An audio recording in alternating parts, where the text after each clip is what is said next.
Terms जो कि population genetics में जरूरी होते हैं, पहला हो गया आपका that is population.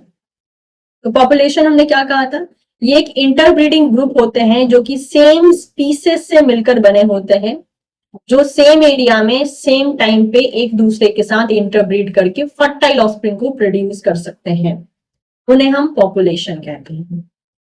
A population is the number of organisms of a same species that live in a particular geographic area at the same time। उस टाइम पे ही हम कंसिडर करते हैं, और उनके पास कैपेबिलिटी होती है एक दूसरे से इंटरब्रीड करने की। सेकेंड टर्म आता है जीन पूल। जीन पूल क्या होता है, पॉपुलेशन में जो हम कलेक्शन लेते हैं of all allele of all individual in a population, यानी उस पॉपुलेशन में हम सारे इंडिविजुअल को कंसिडर कर रहे हैं, उनके पास जितनी भी एलील है उसको हम कंसिडर कर रहे हैं, और इन सारी एलील के कलेक्शन को हम जीन पूल कहते हैं। और एक डेफिनेशन अगर हम देखें तो gene pool of a population consist of all copy of all genes in that population, क्योंकि एलील से मिलकर ही जीन्स बने हैं, तो इसलिए हम कहते हैं all copy of all genes represent a gene pool. अगला टर्म आता है एलील फ्रीक्वेंसी। उसके लिए पहले ये जानना जरूरी है एलील क्या है। तो किसी भी पॉपुलेशन में आपको पता है कभी भी एक ऑर्गेनिज्म अगर प्रेजेंट है तो that is representing a certain kind of gene, उसके अंदर जीन्स पाए जाते हैं, और इसी जीन्स को हम जीनोटाइप फॉर्म में प्रेजेंट करते हैं। जैसे मान लेते हैं अगर हम यहाँ पे दो टाइप के एलील की बात कर रहे हैं, तो उस दो टाइप से जो हमको जीन मिलेंगे वो कैपिटल ए हो सकते हैं, कैपिटल ए स्मॉल ए हो सकता है, स्मॉल ए हो सकता है। These are your genes. और ये जीन्स, ये पॉपुलेशन में ये जो जीन्स हैं तो वो कितने टाइप के एलील से मिलकर बने हैं, दैट इज दो टाइप के एलील से मिलकर बने हैं, that is capital A small A. तो एलील क्लियर हो गया, जीन क्लियर हो गया, ठीक है। ओके, अब समझते हैं हार्डी-विंगबर्ग प्रिंसिपल को, कि हार्डी-विंगबर्ग प्रिंसिपल है क्या। तो हार्डी-विंगबर्ग प्रिंसिपल को हम इसलिए इस्तेमाल करते हैं ताकि हम ये पता लगा सके कि पॉपुलेशन इवॉल्व हो भी रही है या नहीं हो रही है। इसको हम हार्डी-विंगबर्ग प्रिंसिपल, हार्डी-विंगबर्ग इक्विलिब्रियम और हार्डी-विंगबर्ग मॉडल, थ्योरम और लॉ नाम से भी जानते हैं। और ये इस चीज को कहता है that allele and genotype frequency in a population will remain constant from generation to generation in the absence of other evolutionary influences। यानी कि अगर एक पॉपुलेशन है और उसमें इवोल्यूशन देखने को नहीं मिल रहा है तो वो पॉपुलेशन में जनरेशन आफ्टर जनरेशन जो एलील और जीनोटाइप की फ्रीक्वेंसी होगी वो सेम पाई जाएगी,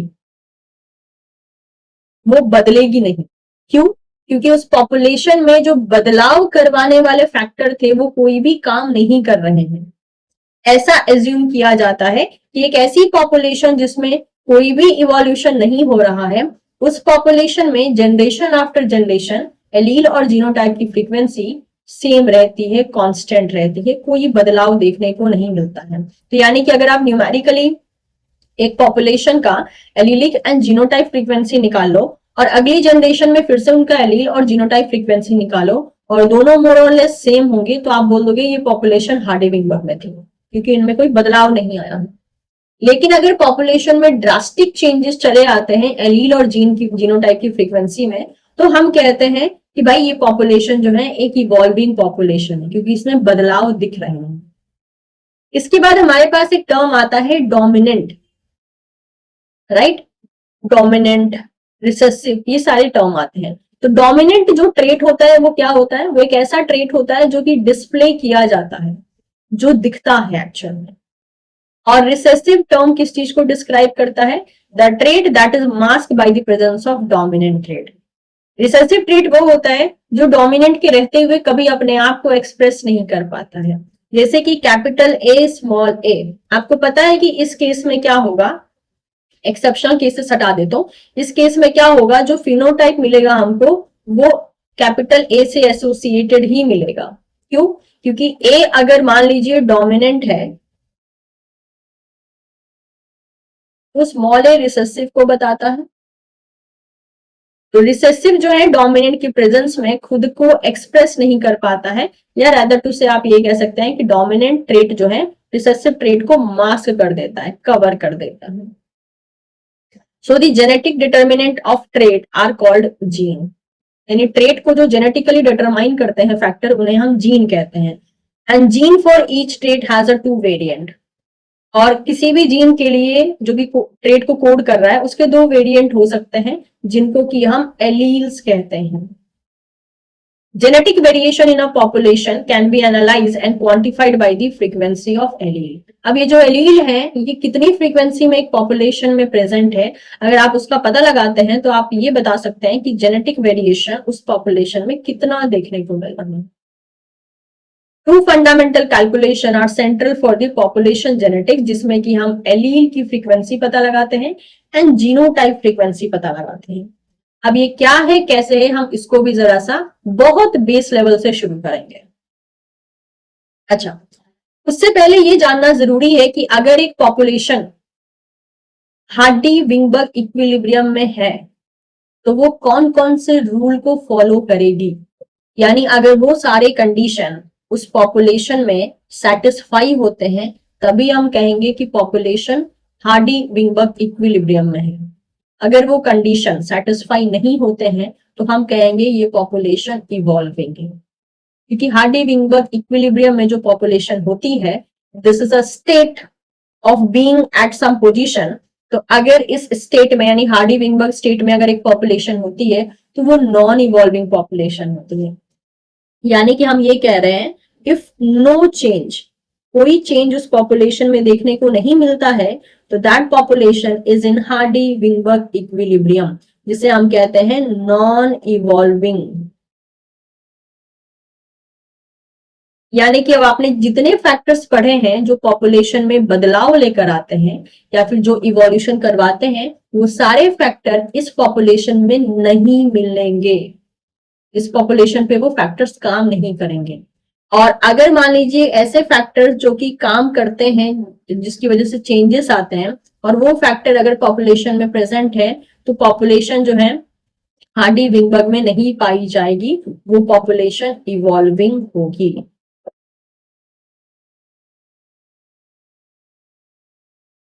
ये बात सबको समझ में आई? होप कोई कंफ्यूज नहीं हुआ यहाँ पे। जैसे कि यहाँ कुछ कंडीशन दिए गए हैं। कंडीशन किस बात का दिया गया है कि अगर ये कंडीशन सारे फॉलो होते हैं तो पॉपुलेशन हार्डी-विंगबर्ग में कंसीडर की जाएगी। जैसे कि पहला कंडीशन है random mating should be there. Random mating यानी कि कोई सिलेक्शन काम नहीं करेगा। ये जो हमने सेक्सुअल सिलेक्शन पढ़ा, किसी एक को अपॉर्चुनिटी मिल रही है दूसरे को नहीं मिल रही है, ये सारे सिलेक्शन वहां काम नहीं करेंगे। यानी ऑर्गेनिज्म रैंडमली मेट कर रहे हैं और किसी के साथ भेदभाव नहीं चल रहा है।